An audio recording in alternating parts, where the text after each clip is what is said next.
బురద ఉండదు, నీళ్ళు పట్టుకునికి రాదు, ఏం పట్టుకునికి రాదు. ముసలి కింద పడుతుంటారు, లేస్తుంటారు. ఇదల్లా ఖర్చు లేదు, ఏం లేదు.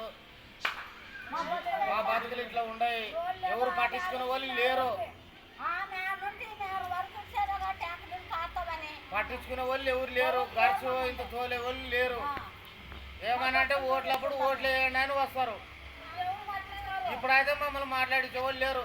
ఓ 10 ఏళ్ళే ఇట్లా ఉండము. 10 సంవత్సరాల నుంచి ఇట్లా ఉన్నాము. ఇదే బాధే పడుతున్నాము. పాములు ఇంకా ఈ గలీజు బురద గుంత ఇంకా ఇట్లే.